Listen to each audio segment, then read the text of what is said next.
Okay, students, we're going to open a new blank document because we're going to get into business letters. Now, there are 3 principles I'll teach you that business letters should be professional, purposeful, and polite. Part of professionalism is knowing the proper format.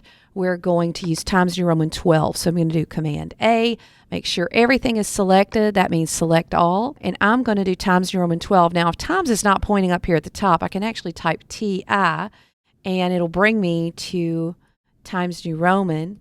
And then I'll go down to the bottom and it's going to be Times New Roman regular.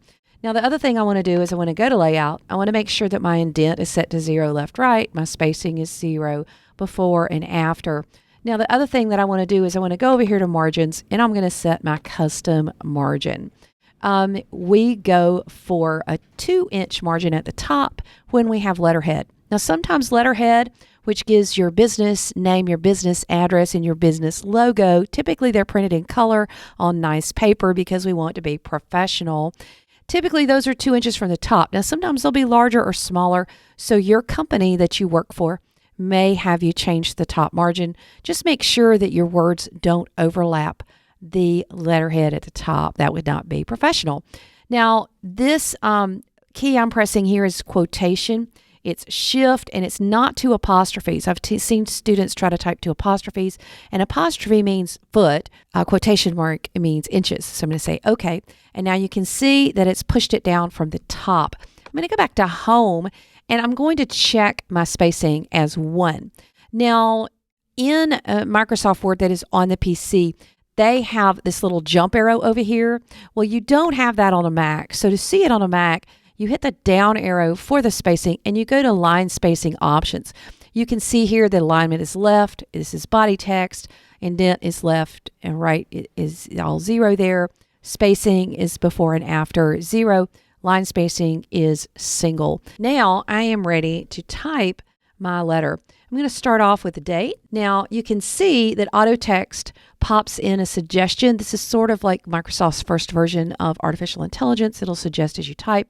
You can see I can press enter to insert, so that puts in the date, 1, 2, 3, 4.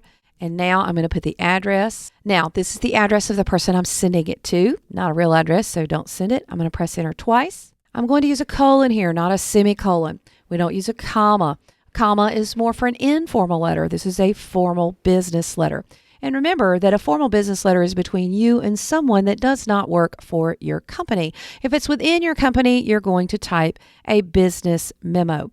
Also, remember that we space twice between paragraphs, and inside the paragraph, it's single space.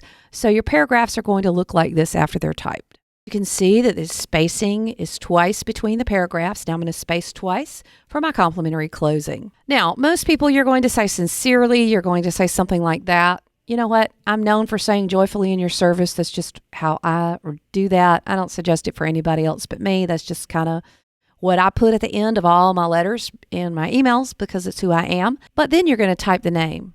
Now, students, you will sign your name in between here, typically in blue pen. You can see my name, my title, and here I have my company.